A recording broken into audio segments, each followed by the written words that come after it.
Hello friends, स्वागत है आपका चिराग क्लासेज के ऑनलाइन यूट्यूब चैनल के ऊपर। तो फ्रेंड्स, कैसे हो आप लोग? आई होप आप सब बढ़िया होगे और अपनी एसएससी जीडी भर्ती 2024 की यहाँ पर तैयारी में लगे होगे। तो फ्रेंड्स, जैसा कि आप सभी को पता है, हमने एसएससी जीडी भर्ती 2024 की तैयारी के लिए आप सभी के लिए बिल्कुल फ्री के अंदर कंप्लीट वीडियो क्लासेज आपको अवेलेबल करवा रहे हैं हमारे चैनल के ऊपर चिराग क्लासेज। यानी जो चिराग क्लासेज ये हमारे यूट्यूब चैनल है, इसके ऊपर आपको कंप्लीट बिल्कुल फ्री के अंदर क्लासेज मिलेगी, जिसके अंदर आपको मैथ, रीजनिंग, जीके जीएस और हिंदी की क्लास मिलेगी। तो हमने आज मैथ की क्लास भी डाली थी, रीजनिंग और जीके जीएस तीनों क्लासेज आ गई। आज है हिंदी की क्लास की बारी। तो इसके अंदर हम क्या पढ़ेंगे, यहाँ पर एसएससी जीडी भर्ती 10 जनवरी 2023 की फर्स्ट शिफ्ट के हिंदी के जितने भी क्वेश्चन पूछे गए थे, उन क्वेश्चनों के बारे में हम चर्चा करेंगे, वो भी बिल्कुल डिटेल वाइज। यानी डिटेल वाइज फायदा क्या रहने वाला है, जैसे मैं आपको एक क्वेश्चन बता रहा हूँ, उसके 4 ऑप्शन है, चारों ऑप्शन का यहाँ पर पूरा डिटेल वाइज आपको समझाने वाला हूँ। उससे होगा क्या, जैसे आपका नेक्स्ट एग्जाम है एसएससी जीडी का फरवरी के अंदर, तो उसमें क्या पता आपको इन चारों ऑप्शन में से कोई वहाँ पर एक क्वेश्चन मिल जाए।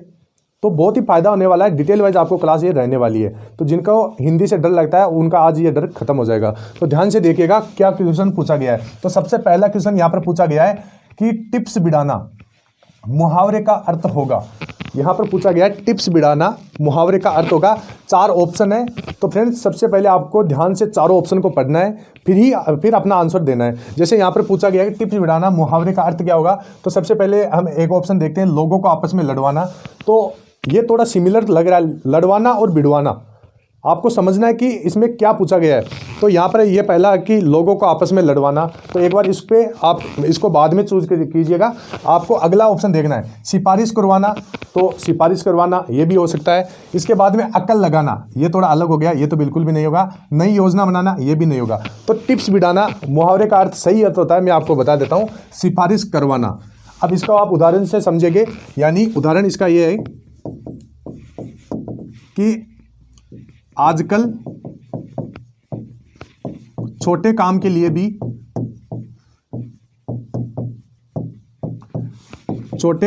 लिए भी मंत्रियों से टिप्स बिड़ाना पड़ता है। ये हो गया आपका उदाहरण सही। इसका आप समझिए कि टिप्स बिड़ाना का सही आंसर क्या होगा, सिफारिश करवाना। यानी बिड़ाना मतलब एक आपका जेक लगवाना। आप ऐसे समझ सकते हैं, जैसे किसी काम के लिए आपको जेक लगा रहे हैं, अपना अप्रोच लगा रहे हैं, इसलिए यहाँ पर टिप्स बिड़ाना मुहावरे का तो हो जाएगा सिफारिश करवाना, जिसमें मैंने आपको उदाहरण भी बताया कि आजकल छोटे काम के लिए मंत्रियों से टिप्स बिड़ाना पड़ता है। तो ये हो गया। नेक्स्ट क्वेश्चन देखते हैं। नेक्स्ट क्वेश्चन है, यहां पर ध्यान से देखना, दूसरा क्वेश्चन, लकड़ियों का समूह रेखांकित पद समूह के बदले उपयुक्त शब्द का प्रयोग कीजिए। यानी आपको यहां पर बताना है कि इस समूह के स्थान के ऊपर इन चारों ऑप्शन में से कौन सा ऑप्शन सही बैठेगा। तो यहां पर सबसे पहले 4 ऑप्शन देखिए। सबसे पहले है रेवड़। तो रेवड़ का अर्थ यहां पर आपने सभी को पता होगा, रेवड़ किसको बोलते हैं, जो जो भेड़ बकरियां होती है, उसको यहाँ पर रेवड़ बोला जाता है आमजन की भाषा में। तो ये आपका हो गया रेवड़। तो लकड़ियों का समूह है, लकड़ियों का रेवड़, तो ये तो बिल्कुल भी नहीं होगा। इसके बाद में लकड़ियों का या समूह की जगह आपको ढेर लगाना है, तो लकड़ियों का ढेर, तो ये ढेर भी नहीं होगा, क्योंकि ढेर तो आपको पता है मिट्टी का ये होता है, लेकिन यहाँ पर लकड़ियों का ढेर नहीं होता है। तो अब यहाँ पर देखते हैं गट्ठर। तो लकड़ियों का समूह की जगह आपको गट्ठर करना है। तो लकड़ियों का गट्ठर, गट्ठर का मतलब बिल्कुल लकड़ियों के जो बंडल को या गट्ठर को, यहाँ पर लकड़ियों के जो समूह होता है उसको, जैसे बंडल होता है तो उसको हम गट्ठर भी बोल सकते हैं। तो लकड़ियों का समूह की जगह आपका आ जाएगा गट्ठर। तो ये गट्ठर आपका राइट आंसर हो जाएगा। अगला भी देख सकते हैं, लकड़ियों का समूह है, तो समूह की जगह टुकड़ा रखिए, लकड़ियों का टुकड़ा, तो ये तो नहीं होगा। तो यानी इसमें गट्ठर आपका सही आंसर हो जाएगा। नेक्स्ट देखते हैं। नेक्स्ट आपका तीसरा क्वेश्चन, ध्यान से देखेगा, करण खाने के बीच मिठाई लाया। उपयुक्त वाक्य में कारक संबंधित त्रुटि पहचानकर निम्नलिखित में से शुद्ध वाक्य चुनिए। तो यहाँ पर आपको 4 ऑप्शन दिए गए। ऊपर एक आपको त्रुटि वाक्य दिया हुआ है, जिसके अंदर कहा गया है कि करण खाने बीच मिठाई लाया। आपको नीचे दिए गए वाक्यों में से शुद्ध शब्द को पहचानना है, शुद्ध वाक्य को पहचानना है। ठीक है, पहला वाक्य देखते हैं, करण खाने बाद मिठाई लाया। तो ये तो नहीं होगा। क्योंकि ये थोड़ा अपूर्ण लग रहा है, पूरा नहीं है वाक्य। यानी करण खाने बाद मिठाई लाया, ये गलत हो गया। करण खाने की मिठाई लाया, तो ये भी एक बार हम उसको बाद में देखेंगे। अगला देखते हैं, करण खाने साथ मिठाई लाया, ये भी नहीं होगा। ये भी बीच में मतलब यहाँ पर के आता तब ये थोड़ा सही लगता, यानी करण खाने के साथ मिठाई लाया तो ये थोड़ा सही लगता, तो ये भी नहीं होगा। इसके बाद करण खाने के लिए मिठाई लाया, बिल्कुल सही हो जाएगा। इसमें आपका ये चौथा ऑप्शन है, करण खाने के लिए मिठाई लाया, ये एकदम राइट हो जाएगा। अब यहाँ पर करण खाने की मिठाई लाया, यहाँ पर सभी को होता है मिठाई खाने की होती है, तो थोड़ा ये गलत लग रहा है। तो इसमें चौथा ऑप्शन है, करण खाने के लिए मिठाई लाया। इसके अंदर कौन सा कारक आपका संप्रदान कारक है, संप्रदान कारक का इसके अंदर प्रयोग हुआ है। तो संप्रदान कारक किसे कहते हैं, जिसमें के लिए शब्द का प्रयोग हुआ है उसको संप्रदान कारक कहते हैं। तो ये हो गया आपका। नेक्स्ट देखते हैं, नेक्स्ट आपका दिए गए शब्दों में से उचित शब्द से वाक्य पूर्ण कीजिए। आपको 4 शब्द दिए गए हैं, खालिस्तान में उन चारों शब्दों, यहाँ पर चारों ऑप्शनों में से एक शब्द वहां पर यूज करना है। तो यहाँ पर सबसे पहले वैद्य जी ने खालिस्तान देकर इलाज करते हैं। अब वैद्य जी क्या देकर इलाज करते हैं वो देखना आपको। तो वैद्य जी नीर, अब नीर का मतलब तो होता है पानी, जल, ये होता है आपका नीर का मतलब। तो अब यहाँ पर देखना है वैद्य जी दूसरा, तो यहाँ पर पहला ऑप्शन तो आपका गलत हो गया, ठीक है फ्रेंड्स। अब दूसरा देखना है, वैद्य जी नारी देखकर इलाज करते हैं, नारी का मतलब तो होता है औरत, तो औरत देख के इलाज थोड़ी करते हैं औरत, तो यहाँ पर औरत भी गलत हो गया।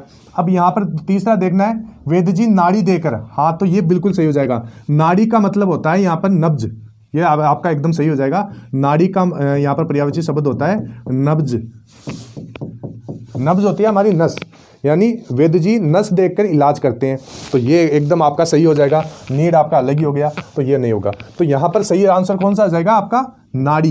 यहाँ पर कौन सा आ जाएगा, नाड़ी आ जाएगा। तो नेक्स्ट देखते हैं, नेक्स्ट क्या दिया हुआ है, ध्यान से पढ़ना है आपको क्वेश्चन को, और बाद में ही आपको इसका आंसर देना है। पेड़ बढ़ता गया, आपके पास ये वाक्य दिया हुआ है कि पेड़ बढ़ता गया, इस वाक्य में प्रयुक्त संयुक्त क्रिया का नाम बताइए। मतलब कौन सी क्रिया का प्रयोग हुआ है आपको बताना है। ये वाक्य आपके सामने ऊपर दिया गया है, पेड़ बढ़ता गया, इसमें आपको चारों ऑप्शन में से जो क्रिया बताई गई है वो क्रिया बताना है। तो सबसे पहले इसमें देखते हैं अवकाश बोधक। तो मैं आपको पहले बता देता हूं इसका सही आंसर क्या होगा।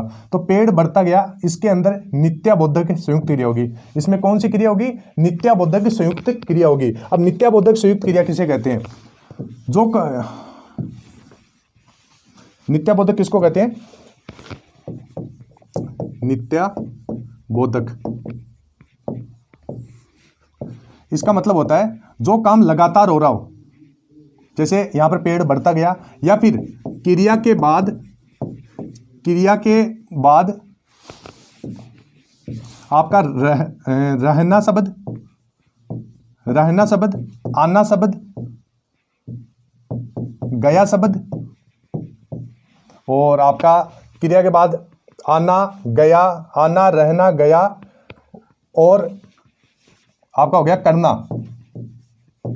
अगर ये शब्द जुड़ता है तो इसमें क्या होगा, जैसे क्या होगा, नित्यबोधक संयुक्त क्रिया का प्रयोग हुआ है।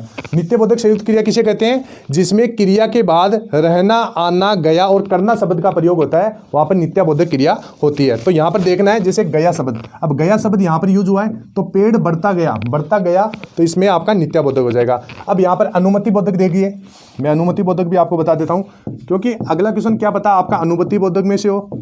तो अनुमति बोधक, अनुमति बोधक किसे कहते हैं, जिसमें क्रिया के बाद देना शब्द का प्रयोग हुआ हो, देना शब्द का। जैसे आपको मैं एक उदाहरण बता देता हूं, आपको रोजाना एक प्रैक्टिस एड देना है, ये आपका इसमें क्या हो रहा है, देना शब्द का प्रयोग हो रहा है, यानी इसमें एक अनुमति दी जा रही है आपको। तो जिसमें देना शब्द का प्रयोग हो रहा है उसमें अनुमति बोधक संयुक्त क्रिया होगी। इसके बाद में यहां पर देखते हैं समाप्ति बोधक,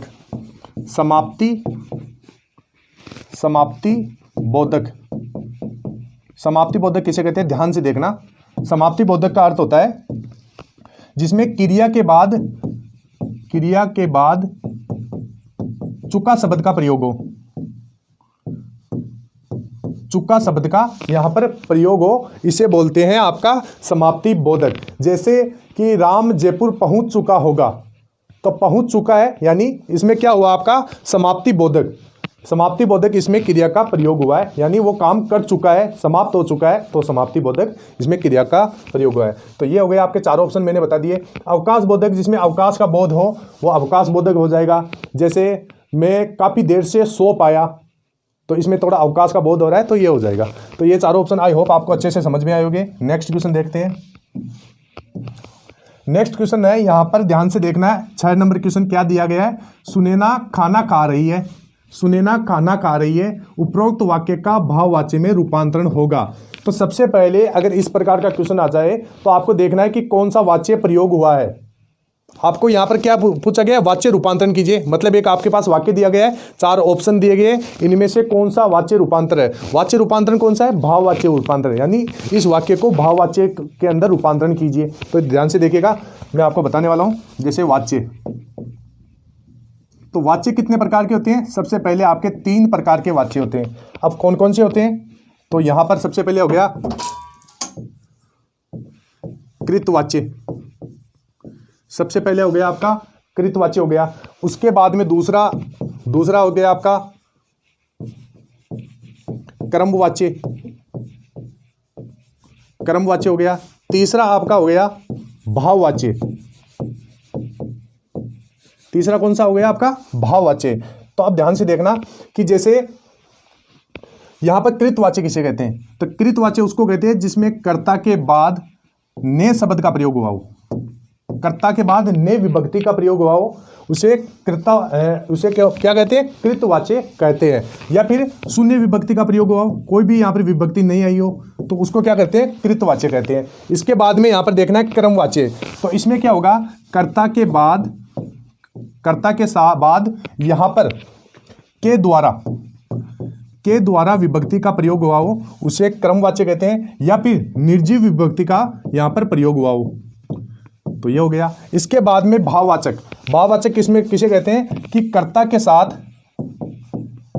के साथ यहां पर से शब्द का प्रयोग हो रहा हो, से विभक्ति का प्रयोग हो रहा हो, तो ये हो जाएगा भाववाचक। कर्ता के साथ से विभक्ति का प्रयोग हो रहा हो या फिर नहीं विभक्ति का यहां पर प्रयोग हो रहा हो, इसे कहते हैं भाववाच्य कारक। ठीक है फ्रेंड्स, सॉरी भाववाच्य वाच्य कहते हैं उसको। तो ये आपको ध्यान से देखना है। अब इसमें आपको पूछा क्या गया है? सुनैना खाना खा रही है, भाववाच्य में रूपांतरण करना है। तो ध्यान से देखिए, चारों ऑप्शन में से यानी कौन से ऑप्शन में से शब्द से विभक्ति का प्रयोग हो रहा है? तो इसमें देखना सुनैना से, यहां पर से विभक्ति का प्रयोग हो रहा है, तो सीधा सीधा आपका राइट आंसर हो जाएगा ऑप्शन ए, सुनैना से खाना नहीं खाया जाता, यानी भाववाच्य का प्रयोग हो रहा है। तो ये हो जाएगा आपका। और जैसे अगला देखते हैं, सुनैना खाना खा रही थी, इसमें कोई भी विभक्ति नहीं है, ये नहीं होगा। और सुनैना खाना नहीं खा रही है, तो ये होगा। यानी आपका सही आंसर कौन सा जाएगा? पहला ऑप्शन आपका बिल्कुल सही हो जाएगा। और इसी प्रकार आपको देखना है, जैसे कृतवाच्य पूछ ले तो ने शब्द का प्रयोग हो रहा हो, जैसे रमा ने रोटी खाई, तो ने आ गया ना, तो वहां पर ने विभक्ति आते हो तो कृतवाच्य हो जाएगा। इसके बाद क्रमवाच्य, तो क्रमवाच्य जैसे गोपाल के द्वारा साइकिल चलाई गई, तो यहाँ पर के द्वारा आ जाएगा, तो क्रमवाच्य यहाँ पर हो जाएगा। तो ये चीज का आपको ध्यान में रखना है। नेक्स्ट देखते हैं। नेक्स्ट यहाँ पर आपसे क्या पूछा गया है? इस वाक्य के लिए रिक्त स्थान पर रेखांकित शब्द का उपयुक्त विलोम शब्द कौन सा होगा? मतलब आपको जो यहाँ पर बताया गया है कि जैसे अतिवृष्टि का आपको विलोम शब्द बताना है। तो सबसे पहले आपको अतिवृष्टि का पता होना चाहिए। अतिवृष्टि का पता होना चाहिए। अतिवृष्टि किसे कहते हैं? तो अतिवृष्टि का मतलब होता है, अति का मतलब अत्यधिक, अति का मतलब अत्यधिक, वृष्टि का मतलब वर्षा। तो ये हो गया आपका अतिवर्षा, मतलब अतिवृष्टि का मतलब हो जाएगा अत्यधिक वर्षा। अब यहां पर पूछा है कि अतिवृष्टि का विलोम शब्द क्या होगा? तो इसका विलोम शब्द हो जाएगा आपका, यहां पर चारों ऑप्शन में से देखना है, सुवृष्टि, अनावृष्टि, लघुवृष्टि, वृष्टि। तो इसका राइट आंसर आपका हो जाएगा अनावृष्टि। ध्यान से देख रहेगा, यहां पर अनावृष्टि। अनावृष्टि का मतलब क्या होता है? अनावृष्टि का मतलब होता है वर्षा का अभाव, वर्षा का अभाव, ये आपका हो जाएगा अनावृष्टि। तो ये इसका विलोम शब्द हो गया, यानी एक जगह तो अत्यधिक वर्षा हो रही है तो अतिवृष्टि, एक जगह उससे उल्टा हो रहा है काम, यानी वर्षा का अभाव हो रहा है, तो ये हो जाएगा आपका अनावृष्टि। तो इसमें ये राइट आंसर हो जाएगा। अब जो अलग दिख दे रखा है, जैसे लघु वृष्टि, लघु का मतलब होता है छोटा, वृष्टि का मतलब होता है वर्षा, तो छोटी वर्षा कहीं होती है क्या, तो ये तो शब्द ही नहीं हुआ। वृष्टि का मतलब वर्षा हो गया, तो ये हो गया। नेक्स्ट देखते हैं, नेक्स्ट क्या पूछा गया आपसे। यहां पर 8 नंबर क्वेश्चन ध्यान से देखिएगा। यह पूछा गया कि वह व्यक्ति जो विद्यार्थियों को पढ़ाने का कार्य करता है, वाक्यांश के लिए सार्थक शब्द, यानी जो आदमी पढ़ाने का काम करता है उसके लिए सार्थक शब्द ढूंढना है आपको। तो पढ़ाने का काम कौन करता है, तो यहाँ पर शिक्षक आपका सही आंसर हो जाएगा। अब छात्र तो यहाँ खुद विद्या अर्जित करता है। इसके बाद में यहाँ पर विद्यार्थी हो गया, तो विद्यार्थी क्या करता है, विद्या को अर्जित करता है। शिक्षार्थी, शिक्षा को अर्जित करने वाला शिक्षार्थी हो गया। तो इसमें क्या पूछा गया था आपको कि वह व्यक्ति जो विद्यार्थियों को पढ़ाने का कार्य करता है, तो पढ़ाने का कार्य कौन करता है, शिक्षक करता है, टीचर करता है, अध्यापक करता है। इस चीज़ का आपको ध्यान में रखना है। नेक्स्ट देखते हैं, नेक्स्ट यहां पर क्या पूछा गया आपसे, वाक्य में रेखांकित अंश के लिए उचित मुहावरा दिए गए विकल्पों से चुनिए। यहां पर आपको क्या करना है, जो रेखांकित भाग है इसमें आपको एक शब्द दिया गया, एक वाक्य दिया गया है, उस वाक्य का यहां पर आपको क्या बताना है, मुहावरा बताना है। जैसे तुम किस काम के हो, यह आपका वाक्य हो गया। अब आपको इसमें मुहावरा सही करना, मुहावरा बैठाना है, इसकी जगह मुहावरा बैठाना है। तो यहाँ पर सबसे पहले आप देखिए कूप मंडूक, तो यहाँ पर मैं इनका आपको अर्थ बता देता हूँ। कूप मंडूक, कूप मंडूक हो गया। दूसरा है आपका कोल्लू का बेल हो गया, कोल्लू का बेल। फ्रेंड्स, ये वीडियो अगर आपको जरा सा भी अच्छा लगे तो उसको शेयर कीजिएगा, क्योंकि इस वीडियो के अंदर एक्स्ट्रा फैक्ट्स के साथ मैं आपको जो भी बातें बता रहा हूँ वो आपके बहुत काम आने वाली है। इसके बाद हो गया कोड में खाज, कोड में खाज। अब देखना इसका कौन सा मुहावरा सही बैठेगा। तो यहां पर पूछा है तुम किस काम के हो, तो कूप मंडूक, कूप मंडूक का अर्थ हो गया कम अनुभवी, कम अनुभवी। ये हो गया आपका कूप मंडूक का अर्थ। इसके बाद में होता है जैसे कोल्लू का बेल, कोल्लू का बेल हो गया अत्यधिक परिश्रमी, अत्यधिक परिश्रमी, यह आपका हो गया कोल्लू का बेल।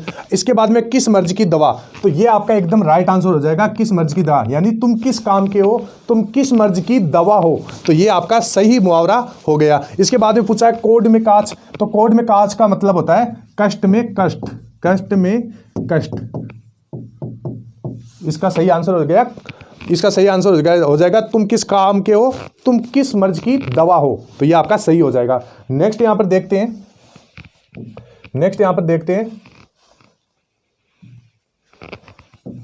यहां पर आपसे अगला क्वेश्चन क्या पूछा गया है, निम्नलिखित वाक्य के किस खंड में अशुद्धि है। आपको एक वाक्य दिया गया, वाक्य कौन सा है, गौतम बुद्ध ने पाली भाषा में उपदेश दिया, यह आपका वाक्य है। इस वाक्य में आपको त्रुटि देखना है, तो चारों ऑप्शन पकड़ना है। पहले ऑप्शन क्या पूछा है, भाषा, तो भाषा तो एकदम सही हो गया। पाली, पाली आप एक बार बाद में देखते हैं। उपदेश, उपदेश बिल्कुल सही हो गया। और दिया, दिया भी बिल्कुल सही है। तो यहां पर क्या है, पाली गलत हो जाएगा, मतलब पाली, यहां पर पाली शब्द में त्रुटि है। तो मतलब ये भाषा आपको बताना है कि कौन सा सही आंसर है, तो आंसर तो आपका सही हो जाएगा और ये ऑप्शन आपके गलत हो जाएंगे। तो आंसर पाली की क्या, कैसा कैसा लिखा जाएगा, पाली, पाली यहां पर इस प्रकार लिखा है, ये गलत है। सही आपका हो जाएगा पाली, इस प्रकार पाली भाषा, ये हो जाएगा गौतम बुद्ध ने पाली भाषा में उपदेश दिया, तो ये पाली आपका एकदम सही हो जाएगा। नेक्स्ट देखते हैं, नेक्स्ट आपसे पूछा गया है निम्नलिखित वाक्यांश के लिए उपयुक्त सार्थक शब्द है। मतलब आपको एक वाक्य दिया गया है, सार्थक शब्द बताना है। तो सार्थक शब्द जैसे यहां पर कहा गया है कि जो कहा न जा सके, जो मतलब कहा ना जा सके, उसके लिए आपको इन चारों में से एक शब्द बताना है। तो यहां पर सबसे पहले क्या होगा, कहना, तो ये तो नहीं होगा। और अकत्ते, ये बिल्कुल सही हो जाएगा, यानी जो कहा ना जा सके, जो कहा ना जा सके, जो उसका अर्थ हो जाएगा अकत्ते, अकत्ते आपका सही आंसर हो जाएगा। कथन, ये गलत हो जाएगा। इसके बाद में कहानी, ये भी गलत हो जाएगा। तो इसमें राइट आंसर कौन सा होगा, अकत्ते। तो नेक्स्ट देखते हैं, अब यहां पर अगला क्वेश्चन ध्यान से देखना है, निम्नलिखित वाक्य के किस खंड में त्रुटि है। आपको एक वाक्य दिया गया है, कौन से खंड में यहां पर त्रुटि है, कौन से भाग में त्रुटि है, कौन से अवयव में त्रुटि है। तो यहां पर दिया गया है कि संबंध, घोर, साहित्य और जीवन। यहां पर वाक्य है कि जीवन और साहित्य का घोर संबंध है। तो घोर का मतलब आप पहले समझ लीजिए, घोर का मतलब क्या होता है। तो घोर का मतलब होता है डरावना, डरावना, भयानक, डरावना, भयानक और अत्यधिक, अत्यधिक भी होता है, कई कई जगह इसका यूज होता है। तो ये हो गया आपका घोर का पर्यायवाची शब्द। अब यहाँ पर इन तीनों शब्दों को वहाँ पे रखना है, घोर की जगह रखना है। तो यहाँ पर देख सकते हैं जीवन और साहित्य का डरावना संबंध है, ये तो बिल्कुल भी नहीं होगा। इसके बाद में देखना है जैसे भयानक हो गया, अत्यधिक संबंध है तो अत्यधिक भी नहीं होगा। और इसके बाद में हमको देखना है भयानक, भयानक नहीं होगा। तो यहाँ पर ये घोर शब्द में यहाँ पर गलत लग रहा है, यानी ऑप्शन आपका बी सही हो जाएगा। अब घोर की जगह कौन सा शब्द आएगा, तो इसमें शब्द आएगा जीवन और साहित्य का घनिष्ठ संबंध है। कौन सा संबंध है, घनिष्ठ संबंध है, यानी घोर की जगह आपका कौन सा शब्द आ जाएगा, घनिष्ठ आ जाएगा। तो यहाँ पर घोर की जगह क्या होगा, घनिष्ठ होगा। यानी इसमें क्या हो रहा है, जीवन और साहित्य का घोर संबंध है। घोर एक यहाँ पर नकारात्मक प्रयोग दिखा रहा है, अपना यहाँ पर नकारात्मक प्रयोग दिखा रहा है, तो इसमें घोर की जगह आ जाएगा घनिष्ठ, और आपका घोर शब्द यहाँ पर गलत हो जाएगा। नेक्स्ट देखते हैं अगला क्वेश्चन, ध्यान से देखना। सरस्वती के पर्यायवाची शब्द में वाक्य की पूर्ति कीजिए। सरस्वती का पर्यायवाची शब्द क्या होता है, ध्यान से देखना है, बहुत बार पूछा जाता है। सरस्वती माँ, तो सबसे पहले आप जब स्कूल में गए होगे तो वहां पर प्रार्थना बोला होगा, हे शारदे माँ, हे शारदे माँ, अज्ञानता से हमें तार दे माँ।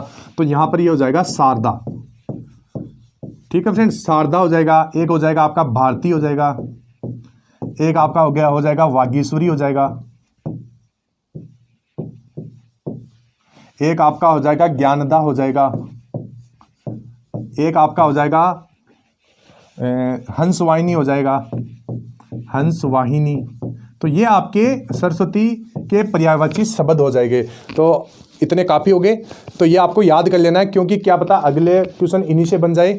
तो वागीश्वरी भी होता है, वागदाता भी होता है, ये आपको ध्यान में रखना है। हंसवाहिनी, ज्ञानदा, शारदा, भारती। तो यहाँ पर क्या ऑप्शन है, ऑप्शन आपका पहला दिया गया है शारदा। शारदा एकदम बिल्कुल सही हो जाएगा। अब यहाँ पर आपको कांता का भी पता होना चाहिए कि कांता का पर्यायवाची शब्द क्या होता है। तो कांता का पर्यायवाची शब्द होता है यहाँ पर नारी, अबला, औरत, स्त्री, सॉरी यहां पर औरत है, औरत, स्त्री, और आपका महिला, महिला, और आपका कौन सा सुंदरी, सुंदरी, कामिनी। ये आपका किसका पर्यायवाची शब्द है, कांता का पर्यायवाची शब्द हो गया। अब यहां पर देखना है धात्री। धात्री किसको बोलते हैं, ध्यान से देखना है, धात्री किसको बोलते हैं, ध्यान से देखना है आपको।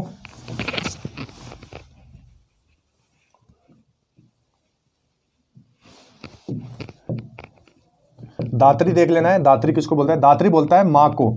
ये माँ का पर्यायवाची शब्द होता है, ध्यान से देखना है। माँ हो गया, माता हो गया, मैया हो गया, माई हो गया, जननी हो गया, आपका जन्मदायिनी हो गया। इसके बाद में माँ, माता, मैया, अम्मा हो गया। तो ये हो गया आपका धात्री का पर्यायवाची शब्द। इसके बाद में देखना उमा का पर्यायवाची शब्द। तो उमा का पर्यायवाची शब्द क्या होगा, उमा। उमा, उमा किसका होता है, पार्वती का होता है, पार्वती। इसको हम सती भी बोलते हैं, इसके बाद में पार्वती, सती, गिरिजा भी बोलते हैं इसको, गौरी भी बोलते हैं इसको, इसके बाद में इसको शिवा भी बोलते हैं, इसके बाद में इसको अंबिका भी बोलते हैं, कई कई जगह इसको अंबिका भी बोलते हैं। तो ये शब्द हो गए आपके उमा के। तो इनका स्क्रीनशॉट ले लीजिए, ये काफ़ी काम की चीज़ें हैं आपके। तो आपको पूछा गया था सरस्वती का, तो सरस्वती का यहाँ पर शारदा हो जाएगा, और अन्य भी यहाँ पर दिए गए हैं, भारती, वागेश्वरी, ज्ञानदा और हंसवाहिनी। ठीक है, नेक्स्ट क्वेश्चन देखते हैं। नेक्स्ट क्वेश्चन यहाँ पर पूछा गया आपसे, शरीर का कोई भाग वाक्यांश के लिए उचित शब्द बताइए। मतलब शरीर का कोई भाग इसमें से आपका वाक्यांश के लिए आपको उचित शब्द बताना है, एक शब्द बताना है। तो यहाँ पर अवयव, दृष्टि, अभिन्न, कृषांग। तो यहाँ पर सबसे पहले ध्यान से देखिएगा कृषांग। कृषांग का मतलब क्या होता है? कृषांग का मतलब होता है शिव, महादेव या महादेव का रूप, इसको क्या बोलते हैं?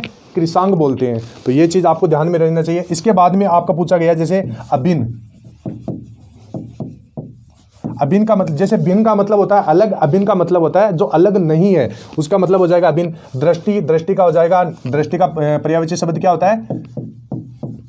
दृष्टि का होता है आंख, नयन, लोचन, चक्षु। यह आपका हो गया दृष्टि का पर्यायवाची शब्द। और एक आंख, नयन, लोचन, चक्षु, यह आपका दृष्टि का पर्यायवाची शब्द हो गया। इसमें क्या होगा? शरीर का कोई भाग, भाग यानी अवयव, हिस्सा, यह आपका राइट आंसर हो जाएगा अवयव। इसमें राइट आंसर आपका कौन सा हो जाएगा? अवयव। तो यह आपका सही आंसर है। नेक्स्ट क्वेश्चन देखते हैं। नेक्स्ट क्वेश्चन में यहां पर पूछा गया है निम्न में से किस वाक्य में उत्कंठा, यहां पर उत्कंठा के लिए सही पर्यायवाची शब्द का प्रयोग हुआ है। अब यहां पर सबसे पहले आपको समझना होगा कि उत्कंठा क्या चीज होती है। उत्कंठा, उत्कंठा क्या चीज होती है, सबसे पहले आपको यह समझने की जरूरत है। उत्कंठा का मतलब होता है लालसा, लालसा भी कह सकते हैं इसको, या फिर आप इसको मनोरथ भी कह सकते हैं, मनोरथ भी कह सकते हैं, या फिर आप अगर इसको कहना चाहिए तो अभिलाषा भी कह सकते हैं, अभिलाषा भी कह सकते हैं, या फिर आप इसको इच्छा भी कह सकते हैं, या फिर आप इसको इप्सा भी बोल सकते हैं, और या कामना भी बोल सकते हैं, या फिर जिज्ञासा भी, आकांक्षा भी बोल सकते हैं, आकांक्षा। यह आपके क्या है? उत्कंठा के पर्यायवाची शब्द। अब यहां पर क्या पूछा है कि उत्कंठा का सही पर्यायवाची शब्द का प्रयोग हुआ है, मतलब इस उत्कंठा का शब्द का पर्यायवाची शब्द कहां यूज हुआ है। तो यहां पर देखना लालसा, यहां पर देखना लालसा, यानी क्या है इसका राइट आंसर? यही हो जाएगा नव्य में अब कोई लालसा शेष नहीं है, नव्य में अब कोई उत्कंठा शेष नहीं है, नव्य में अब कोई इच्छा शेष नहीं है, या फिर कामना शेष नहीं है, इप्सा शेष नहीं है, मतलब कोई भी आप शब्द यूज कर सकते हैं। नेक्स्ट देखते हैं। नेक्स्ट यहाँ पर एक आपको गद्यांश दिया गया है। इस गद्यांश के रिक्त स्थानों की आपको पूर्ति करना है। सबसे पहले क्या है, यहाँ पर आपको एक गद्यांश दिया गया है, 4 ऑप्शन दिए गए हैं। इन जहाँ पर ये खाली स्थान है, इन 4 ऑप्शनों में से आपको भरना है। क्वेश्चन आपका क्या दिया गया है, यहाँ से पढ़ना है आपको कि पहले तो इसको आपको पढ़ लेना है अच्छी तरीके से। यानी इसमें क्या दिया गया है कि जैसे मैत्री भाव सकारात्मक तथा खालिस्तान वर्ग में गिना जाता है, यहाँ पर आपको खालिस्तान की जगह बनना है। तो यहाँ पर सबसे पहले है कि पूर्ति के लिए, मतलब खालिस्तान एक की पूर्ति, यहाँ पर कौन सा शब्द उपयुक्त रहेगा, इन 4 ऑप्शन में से आपको बताना है। तो यहाँ पर सबसे पहले देखते हैं कि जैसे मैत्री भाव सकारात्मक तथा निम्न वर्ग में गिना जाता है, तो ये तो बिल्कुल भी गलत हो गया। निम्न वर्ग यहाँ पर नहीं होगा, ये गलत हो गया आपका। और उच्च वर्ग, यहाँ पर उच्च वर्ग एकदम सही हो जाएगा। यानी मैत्री भाव सकारात्मक तथा उच्च वर्ग में गिना जाता है, तो ये चीज़ आपको ध्यान में रखना है, एकदम सही बात है। तो ये आपका इसमें उच्च सही हो जाएगा। अगला देखते हैं, अगला देखते हैं क्या कहा गया है इसके अंदर। अगला कि आपको रिक्त स्थान 2 की पूर्ति करना है। यहां पर क्या आएगा ये बताना है। तो यहां पर अगला देखिए, मित्रता ऐसा उपहार है जो यहां पर अमीर आदमी को प्राप्त होता है, ये तो गलत हो गया, अमीर आदमी नहीं होगा। फिर आगे है मित्रता ऐसा उपहार है जो सबको प्राप्त होता है, तो सबको प्राप्त नहीं होता है, मित्रता हर किसी को प्राप्त नहीं होती है, ये सही बात है। इसमें अगला है कि मित्रता ऐसा उपहार है जो भाग्यशाली, हाँ ये बिल्कुल सही हो जाएगा आपका। ये क्या है? भाग्यशाली, आपका ऑप्शन 3 सही हो जाएगा। मित्रता ऐसा उपहार है जो भाग्यशाली को प्राप्त होता है, ये आपका सही आंसर हो जाएगा। तो इसमें भाग्यशाली आपको भर देना है। गरीब बिल्कुल नहीं होगा, गरीब भी आपका गलत हो जाएगा। यानी मित्रता ऐसा उपहार है जो गरीब को प्राप्त होता है, ये बिल्कुल भी सेट नहीं हो रहा है, यहाँ पर भाग्यशाली आपका सही आंसर हो जाएगा। नेक्स्ट देखते हैं। नेक्स्ट यहाँ पर आपको बनना है रिक्त स्थान 3 की पूर्ति करना है। 3 आपका यहाँ है, तो यहाँ पर आपको देखना है कि क्या पूछा गया है कि जैसे यहाँ पर तो आ गया आपका ऊंचा आ जाएगा, ऊंचा आ जाएगा। इसके बाद में यहाँ पर आ जाएगा आपका भाग्यशाली। उसके बाद में यहाँ पर आ जाएगा कि जैसे सच्चा मित्र वही होता है जिसके कारण हमें सच्चा मित्र वही होता है जिसके कारण हमें कभी भी पश्चाताप ना हो। बिल्कुल सही हो जाएगा आपका, पश्चाताप नहीं हो। यहाँ पर ऑप्शन 4 आपका सही हो जाएगा। तो आपको एक बार चारों ऑप्शन देख लेना है कौन सा सही बैठ रहा है। तो यहाँ पर अगर हम भलाई देखें तो जैसे सच्चा मित्र वही होता है जिसके कारण हमें कभी भी भलाई ना हो। भलाई कैसे? मित्र तो हमारा संकट की घड़ी में साथ देता है, तो बिल्कुल ये गलत हो जाएगा। इसके बाद में उत्साह, तो सच्चा मित्र वही होता है जिसके कारण हमें कभी भी उत्साह ना हो। उत्साह क्यों नहीं होगी भाई? हमारा मित्र हमारे साथ है तो हमारे को बहुत ज़्यादा उत्साह होगी, इसमें यह गलत है। इसके बाद में खुशी ना हो तो खुशी भी होगी। इसके बाद में यहाँ पर पश्चाताप ना हो, हाँ बिल्कुल, अगर हमारे साथ हमारा मित्र साथ है तो हमारे को बिल्कुल भी पश्चाताप नहीं होगा। तो ये चीज़ इसमें कही गई है। नेक्स्ट देखते हैं। नेक्स्ट यहाँ पर ध्यान से देखना है, आपको 4 नंबर रिक्त स्थान की पूर्ति करना है। तो सबसे पहले आपने क्या भरा था? उच्च भरा था, फिर भाग्यशाली, फिर पश्चाताप। अब आपको 4 नंबर में भरना है। तो यहाँ पर पूछा गया है, जैसे जब भी हमारी ऐसी कोई आदत होती है जिससे दूसरे को परेशानी हो, तो ऐसी आदत हमें छोड़ने में ही भलाई है। बिल्कुल सही हो जाएगा, यहाँ पर छोड़ने होगा, छोड़ने में ही भलाई है। ऑप्शन 4 आपका सही हो जाएगा। इसकी जगह अगर हमको इन चारों ऑप्शन में भी आपको तीनों ऑप्शन सेट करके देखना है, लेकिन यहाँ पर सबसे सही कौन सा है? छोड़ना बिल्कुल सही हो जाएगा। नेक्स्ट देखते हैं।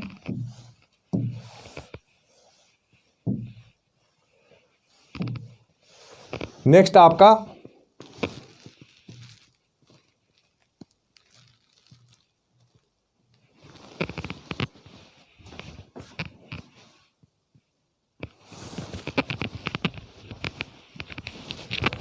तो फ्रेंड्स तो टेक्निकल प्रॉब्लम आ गई थी। नेक्स्ट क्वेश्चन देखते हैं अपना, इसमें क्या दिया गया है। तो यहाँ पर आपको ये चारों ऑप्शन आपको नहीं ध्यान से भरना है, ये आपको चारों ऑप्शन नहीं होंगे। मैं आपको, ये गलत है, ये गलत ऑप्शन है, यहाँ पर तो टाइपिंग मिस्टेक हो गई है, ध्यान से देखना है। ये आपके चारों ऑप्शन है, ये आपके चारों ऑप्शन है। इन ऑप्शन में से आपको 5वें रिक्त स्थान की पूर्ति करना है। यहाँ पर 5 कर लेना है, यहाँ पर 5वें रिक्त स्थान की पूर्ति करना है। तो ध्यान से देखना है कि आपका क्वेश्चन क्या पूछा गया है कि मनुष्य तो खालिस्तान प्राणी है। कैसा प्राणी है? सामाजिक प्राणी है, या फिर दिखावा है, परेशानी है, या भयानक है। इन चारों ऑप्शन में से बताना है। तो अब आपको ध्यान से देखना है कि मनुष्य तो सामाजिक प्राणी है, तो ये एकदम आपका सही हो जाएगा, सामाजिक प्राणी है। अब अगला भी देखते हैं हम एक बार। तो यहाँ पर अगला है कि मनुष्य तो दिखावा प्राणी है। बिल्कुल नहीं है, दिखावा नहीं होगा यहाँ पे। अगला देखते हैं परेशान, तो परेशान भी नहीं होगा, क्योंकि यहाँ पर कोई जिंदगी में कोई सुखी होता है तो कोई दुखी होता है, कोई परेशान होता है, तो मतलब अलग अलग टाइप का प्राणी होता है। तो ये भी गलत हो गया। इसमें हो गया एक भयानक, तो ये भी बिल्कुल भी नहीं होगा, भयानक प्राणी नहीं होता है। मनुष्य कई अच्छे भी होते हैं, कई बुरे भी होते हैं, इस चीज़ को आपको ध्यान में रखना है। तो यहाँ पर सामाजिक प्राणी, क्योंकि वो समाज में रहता है, मनुष्य तो सामाजिक प्राणी है, तो इसका राइट आंसर हो जाएगा यहाँ पर सामाजिक। तो फ्रेंड्स आपको कैसा लगा ये वीडियो, किस प्रकार का लगा ये सेशन? इस वीडियो के अंदर मैंने 10 जनवरी फर्स्ट शिफ्ट 2023 में पूछी गई थी, तो उसका मैंने यहाँ पर पेपर आपको सोल्व करवाया है, जिसमें एक्स्ट्रा फैक्ट के साथ आपको बहुत सारी बातें भी बताई हैं। तो फ्रेंड्स आई होप आपको ये वीडियो अच्छा लगा होगा। अगर वीडियो अच्छा लगा तो वीडियो को लाइक कीजिए, चैनल को सब्सक्राइब कर दीजिए। और यहाँ पर नेक्स्ट वीडियो के अंदर हम 10 जनवरी सेकंड शिफ्ट के क्वेश्चनों के 20 क्वेश्चनों की चर्चा करेंगे, वो भी एक्स्ट्रा फैक्ट के साथ। इससे फायदा क्या होगा कि क्या पता नेक्स्ट एग्जाम आपका इन एक्स्ट्रा फैक्ट्स में हो, नेक्स्ट एग्जाम में जो क्वेश्चन है वो इन एक्स्ट्रा फैक्ट्स में से हो। तो वीडियो जो हमारा, अगर आप हमारे चैनल से जुड़ जाएंगे तो यहाँ पर आपकी कंप्लीट एसएससी जीडी की तैयारी बिल्कुल फ्री के अंदर करवा दी जाएगी। हमने मैथ, रीजनिंग, जीके, जीएस और हिंदी चारों क्लासेज आज ली है। आपने अगर वो क्लासेज नहीं देखी है तो वीडियोज़ में जाइए, डिस्क्रिप्शन बॉक्स में उनका लिंक दिया हुआ है, वहाँ से जाके आप इनको देख सकते हैं। तो फ्रेंड्स फिर मिलते हैं नेक्स्ट वीडियो में, तब तक के लिए जय हिंद, जय भारत, वंदे मातरम।